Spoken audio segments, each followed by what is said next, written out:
सभी को मैं प्रियंका रोयला आप सभी के लिए बहुत ही ज़बरदस्त टॉपिक लेके आई हूँ। इस टॉपिक का नाम है भाषा अर्जन और भाषा अधिगम। हिंदी पेडागोजी करवा रही हूँ मैं फॉर सीटेट, जो अब 2020 जिसका नाम रखा गया सीटेट 2020 5 जुलाई को होने वाला पेपर। बेटा एक ही वीडियो में टॉपिक मिलेगा, एक ही वीडियो में लाइव एग्जाम्पल मिलेगा, जैसा कि थंबनेल में दिख रहा है। तो मैं आपको लाइव एग्जाम्पल दूंगी, क्या भाषा अर्जन होता है और क्या भाषा अधिगम होता है। आपके सब कुछ सामने होता है, आपने कितना उसको ध्यान दिया। साथ ही आपको कुछ क्वेश्चन मिलेंगे यहाँ पर इसी टॉपिक के अकॉर्डिंग, जिनको आप सॉल्व करके अपने आप को ये भी करके देखेंगे, परीक्षित भी करके देख लेंगे कि भाई हाँ हमारा टॉपिक जो है वो क्लियर हुआ है कि नहीं हुआ है। अब सुनो भाई, क्या होता है भाषा अर्जन और अधिगम। इंग्लिश में अर्जन को एक्विजिशन बोल देते हैं और अधिगम को बोल देते हैं लर्निंग। अब सुनो भाई, भाषा अर्जन, अर्जन यानी कि अर्जित, जो स्वयं आ रही है, स्वतः आ रही है, स्वाभाविक रूप से आ रही है, सहज रूप से आ रही है, वो क्या होता है भाषा अर्जन। और अधिगम मतलब क्या होता है सीखना। अधिगम का मतलब मैंने लिखा है सीखना, यानी कि जिसे मैं स्टेप टू स्टेप नियमों के अकॉर्डिंग औपचारिकताएं निभाते हुए सीखती हूँ।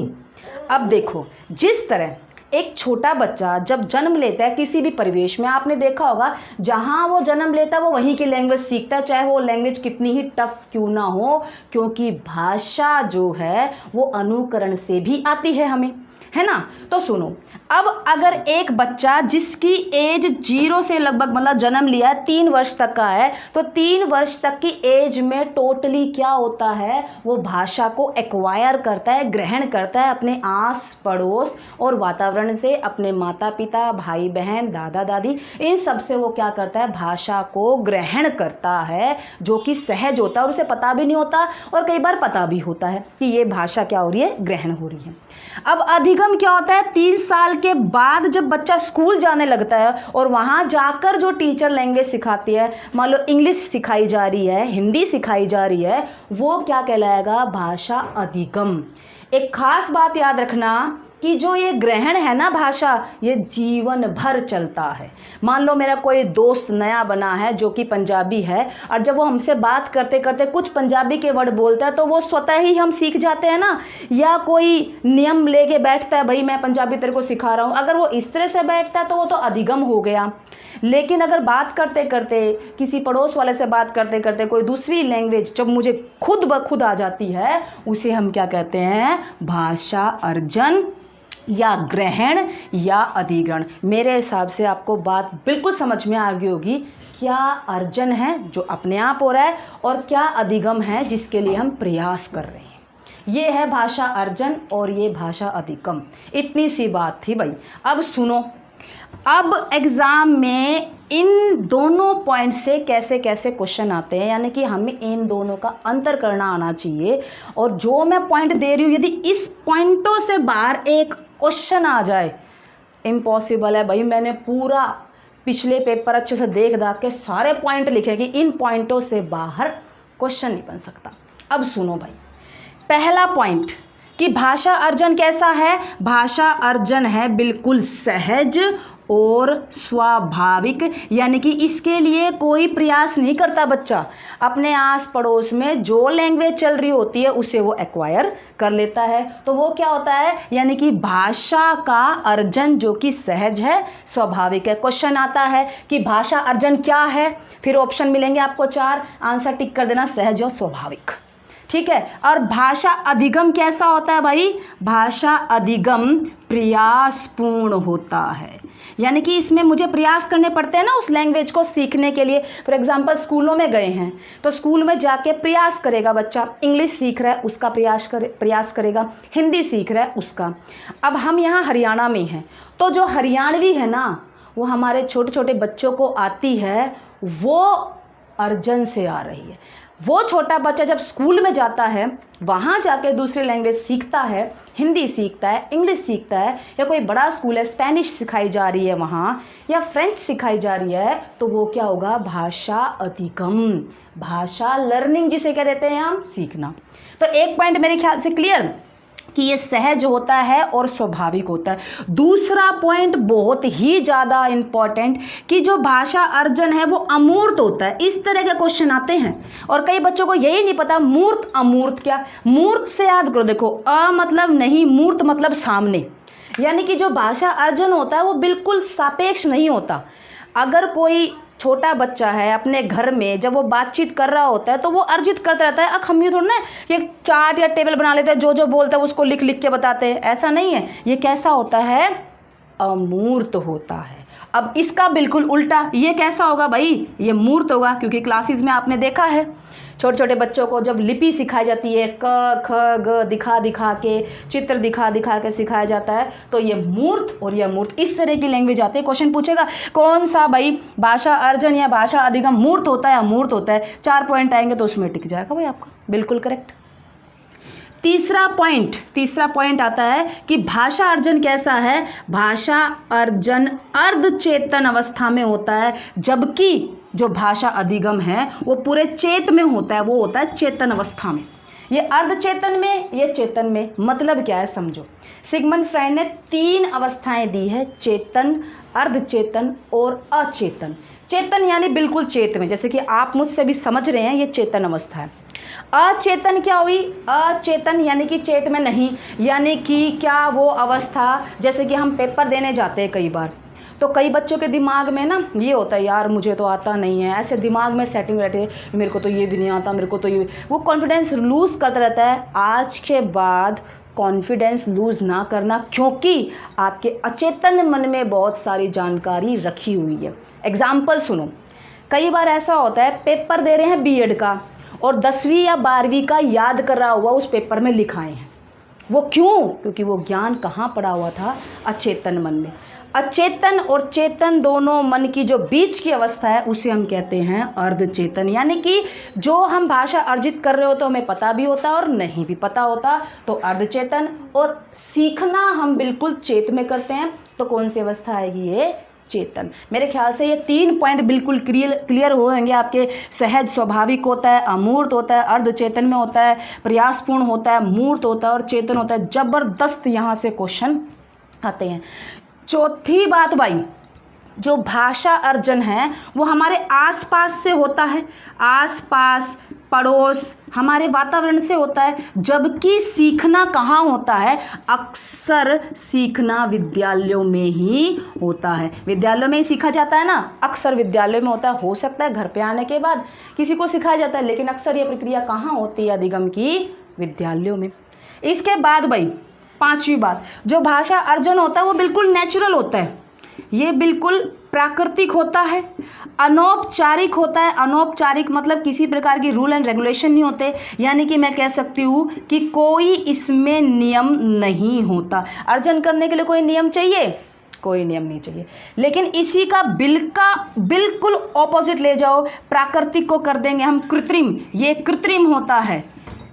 अनौपचारिक को कर देंगे हम औपचारिक, ये औपचारिक रूप से होता है और बिल्कुल कैसा होता है? नियमबद्ध होता है। नियमबद्ध तरीके से हम भाषा की लर्निंग, जिसे हम कहते हैं अधिगम, सिखाते हैं। मोस्ट इम्पॉर्टेंट पॉइंट, 2 पॉइंट और 6 पॉइंट, जो भाई भाषा अर्जन होता है उसमें अनुवाद नहीं सिखाया जाता है, यानी अनुवाद की आवश्यकता नहीं होती, यानी कि बच्चे को ट्रांसलेशन करके कराने की जरूरत नहीं है, वो अपना आप सब चीज़ें एक्वायर करता रहता है। जबकि इसमें क्या होता है, जब हम इंग्लिश सिखा रहे होते हैं बच्चे को तो हम अनुवाद करते नहीं हैं। एप्पल मतलब सेब, कैट बिल्ली, तो अनुवाद की आवश्यकता किस में पड़ी? अनुवाद की आवश्यकता पड़ी वही भाषा अधिगम में। अनुवाद की आवश्यकता यहाँ पड़ती है। लास्ट पॉइंट भाई मैं आपको कहूँ, आखिरी, कि भाषा अधिगम या कहूँ मैं भाषा अर्जन, इन दोनों में एक मुख्य अंतर किसका होता है भाई? भाषाई परिवेश का। किसका अंतर होता है बेटा? भाषाई परिवेश का। मैंने ये बीच में लिखा है, क्यों? क्योंकि भाषाई परिवेश अर्जन में क्या होता है? भाषाई परिवेश कैसा होता है? आसपास का होता है। अधिगम में क्या होता है? भाषाई परिवेश क्या होता है? स्कूल वाला। तो इन दोनों का मुख्य अंतर जब पेपर में पूछा जाता है तो हम क्या कहते हैं? भाषाई परिवेश। याद रखना है, क्वेश्चन पक्का आता है भाषाई परिवेश का। एक छोटी सी बात और सुनो भाई, जो हमारा अर्जन होता है ना, वो एक्चुअल में वास्तविक में मातृभाषा ही होती है हमारी। यानी कि जो हमारे, जैसे कोई बंगाल से है तो बंगाली बोल रहा है, हरियाणा का तो हरियाणवी है, बिहार से है तो बिहारी है, वो मातृभाषा होती है। जबकि अधिगम जो होता है, मातृभाषा तो चलती है बच्चा 0 से 3 साल, क्योंकि अब सरकार ने ये कह दिया कि भाई 3 साल के बाद ही बच्चा स्कूल जाएगा, तो 0 से 3 साल तक तो मातृभाषा सीख रहा है। लेकिन 3 साल के बाद जब अपने स्कूल में जाता है तो मातृभाषा उसकी होती है उसके पास, साथ ही वो दूसरी भाषा को सीखता है। यानी कि मैं कह सकती हूँ कि इसमें केवल मातृभाषा होती है, जबकि इसमें मातृभाषा के साथ साथ दूसरी भाषा भी शामिल होती है। मातृभाषा कभी नहीं छूटती भाई, किसी की भी मातृभाषा कभी भी नहीं छूट सकती।